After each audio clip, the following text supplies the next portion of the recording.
Fuck. Get perspective. We're so fucking lucky. Stop crying. I'm the biggest believer in humans in a macro. It's why we're still here. But in the micro, it's hard for us to get so excited to eliminate plastic straws because turtles get choked by them, right? It's just hard. Or stop eating this thing that's delicious in return for this thing that's not delicious, because in 400 years, it'll be better for your great, so what I would say is too much ideology, more practicality, and more short-term benefits are a very important starting point. So our model is if you're a brand that does a commercial and it costs $800,000 in out-of-pocket and creative and production, we try to convince that client to do 6 or 5 or 4 or 3 long-form Facebook videos for that same cost, which can first fit different demographics, right? Because when you do one commercial, it's just vanilla. Whereas, if you start an Asian, family in their 20s and target Asian American or Europeans in their 20s, you're gonna over-index in relevance. Helsinki bound, about to give this keynote. Why are you shaving his head? I'm shaving his head because we're settling a bet. From Stockholm. Our Stockholm bet. Stockholm bet. It's $100 for Finland 100 anniversary. But right. Babin couldn't find any equipment, So we're gonna show the. We wanna finish things. Yeah, we settle the scores around here. So get your wallet. Lights, they come, they go. It's dark, the show goes on, and hell just wants a piece of us. I remember getting all started, I was 12 years old. We made a bet to shave his head for $100. He said, when you get to Helsinki, we will take care of it. So I'm gonna pull out my $100. I've never shaved a man's head before, so I hope this doesn't hurt you. Good? Go for it. All right, I'm gonna do the first cut, then I'm gonna move you on over and give the keynote because that's what you're here for. But you ready? It's actually fun. This is fucking awesome. Some of the biggest things I'm pushing right now is be very aggressive in your 20s and try a lot of things. Some people are naturally self-aware and have a very clear vision. Others are still trying to figure it out. I think the answer if I can bring value to the most people here, is if you have 100% conviction and you know exactly what you're passionate about and what you're good about, well then go. But if you have any doubt, early on, this is where you could take the most risk. Right? What most humans do is start making money and then start creating debt or overhead that puts them into a box. The beauty of being in your 20s is you don't have money or stuff often, and so that allows you the freedom to try shit. And during an era like this, trying shit around AI or AR or crypto, blockchain is a great thing because you may stumble on your passion and what you're good at. So both can work. It comes down to the individual. Vlogging is not gonna stop. There's no reason for it to stop. People have an inherent need to communicate. It's who we are. It's what we've done forever. Drawing on caves, smoke signals, writing, we communicate. So vlogging is just beginning. Everybody will do it. Where those videos are being consumed will change through the years. I think the next 3 or 4 years is a Facebook, YouTube world. And let me give you one other piece of advice. If you're saying to yourself, fuck, then what do I do? You're never gonna know the alternative. If you go all in on a project, you're never gonna be able to figure out if you tried other things. So this is more about being optimistic or pessimistic as a human being.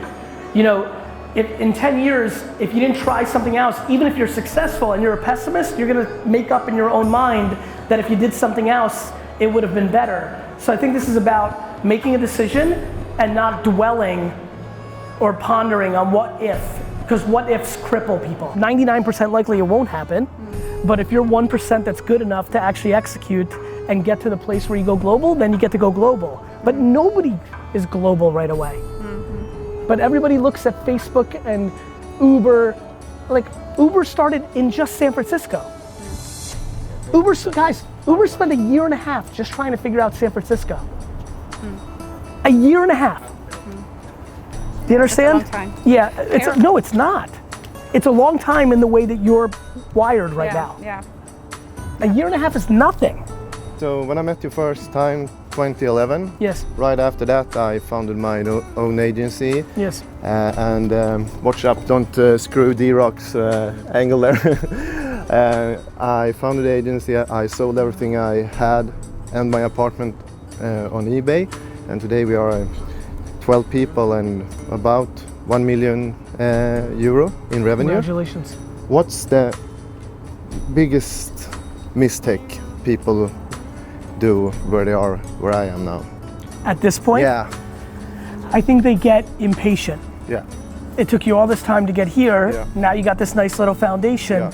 And now you're saying, okay, I'm gonna go from 1 million euros to 5 million, 10 million. It's just the same old game. It's no different to Joanna. Like, everybody's mistake from the beginning to the end is lack of patience and practicality. Everybody wants things too fast. Like, you were able to get here. The answer for you to continue in a client service business is more of the same. But what happens is people start getting loose when they have money or when they're going in the right direction.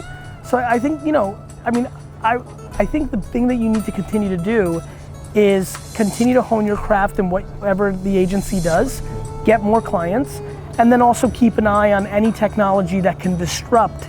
The other mistake people make is, for example, in 2009, the mistake that people made as a $1 million agency was they because they made their million on Google, they disrespected Facebook. Got it? So there's two mistakes people make. One's offense, one's defense. Going nice and slow is defensive in some ways. They try to become a rabbit instead of a turtle, right? Yeah. And that's the mistake. And then number two, they disrespect what's happening around them. So for me, I never play in the middle. I'm very insular to what I'm doing, and then I'm paying attention to macro things that can fuck up what I'm doing, and I respect those energies if they're bigger than me. Yeah. Competitors are not bigger than me. Platforms are bigger than me. You understand? So I think those would be the mistakes you might make. Thanks, brother. You got it, bro.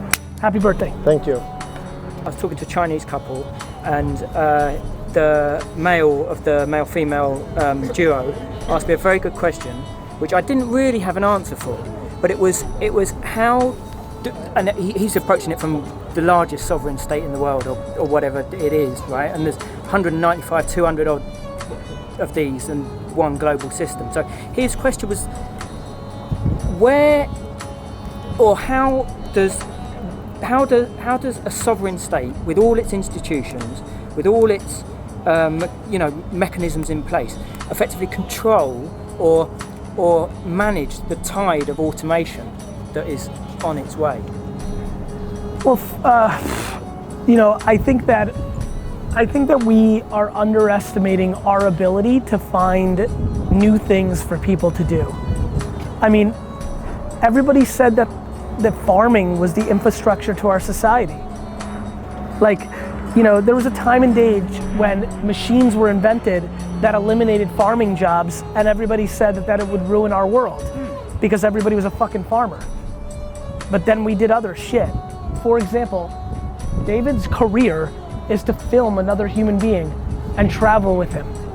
This is not a career that I think a lot of us knew existed 20 years ago. So or even like what I thought I would be doing 5 years ago. So I think that when people start talking about at very heady shit like you're asking me, which is what happens when AI really hits scale and we eliminate jobs? Driverless cars in America. Truck driving is the #1 job in what happens? They go find to do something else. This is what always happens. People used to ride a horse, and then a car was invented. Mm-hmm. But the man I was a horse person. I drove a horse to get people around. That's how I paid for my family's life. Here's a car. Oh my God. Not oh my God, you did something else. True entrepreneurs don't cry about what they don't have, they focus on what they do have. And so if you're in the Ukraine and the rules of the government and the ecosystem are what they are, you deal with it. In the US, I'm an entrepreneur that works 18 hours a day and have sacrificed 20 years, and I give up more than half of my income to the government to give to people who don't. That's the rules of America. You play within the rules of your game. So my biggest point of view on humans analyzing humans is that we underestimate us. In parallel, here's what I think. People dwell on, oh my God, AI is coming. Meanwhile, so is space exploration.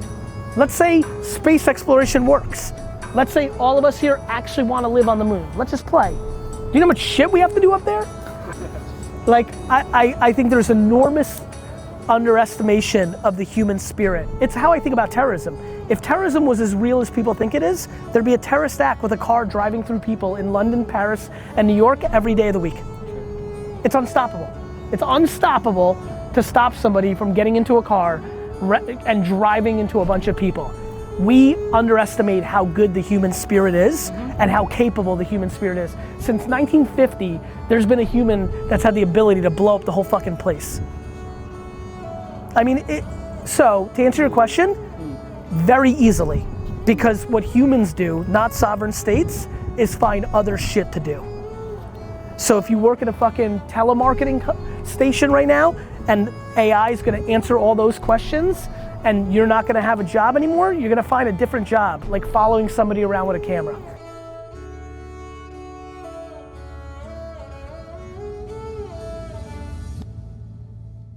We haven't done a solid airport, Gary, in a while, but it's warm here in Finland. Oh, that I want. That I want. That was real bad. Oof. Usually I do the whole tap. Never do that. What's that? Pain gets washed away, seeds will grow through. To so many of you that have, but you're at a crossroads, there's confusion in the system, it doesn't feel the way you want it to, do something about it. The answer to every single thing running through your dome right now is so. So, what are you gonna do about it? Because the reality is, it's halftime, and halftime adjustments are sexy. Good. Real good.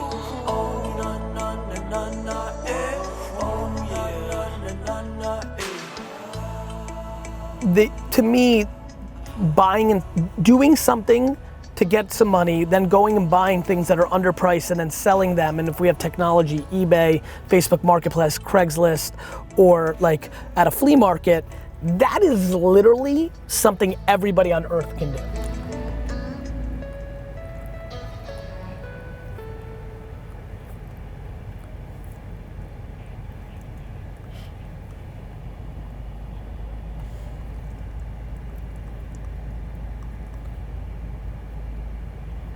We're live. We're live? We're live. All right. Where's my chat? Seth got caught. Seth, I need my fucking, can you can't put the chat, where's the chat? Right up top. I know, but what is this? I don't understand. I feel like, I don't like shit like that. Alright, keep. Russia! Russia! Russia! Let's go, Russia! Let's go! Come on, bro. Fuck! How do you, alright. That's it.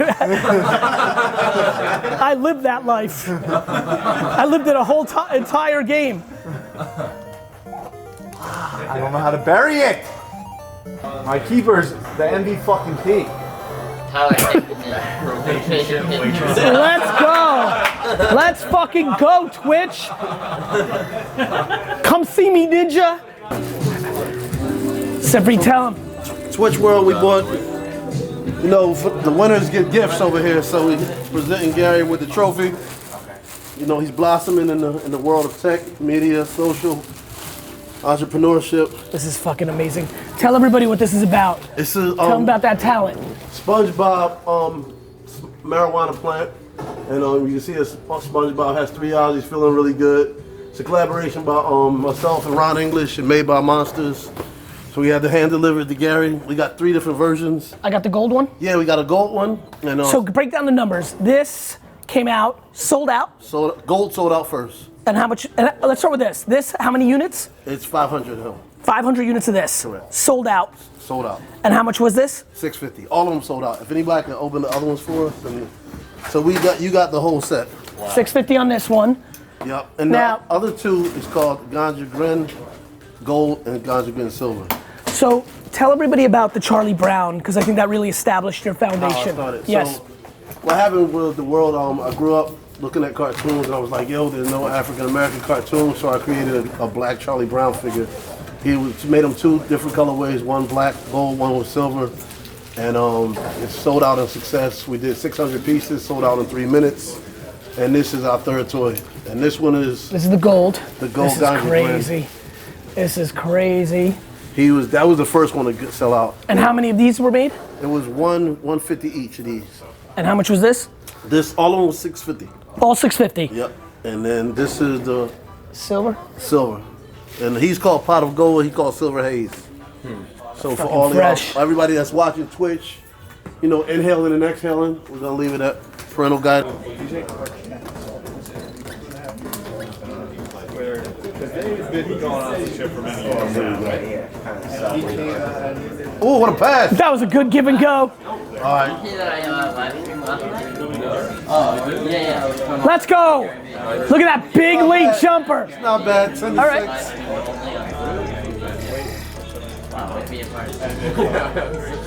Pop that three. Oh.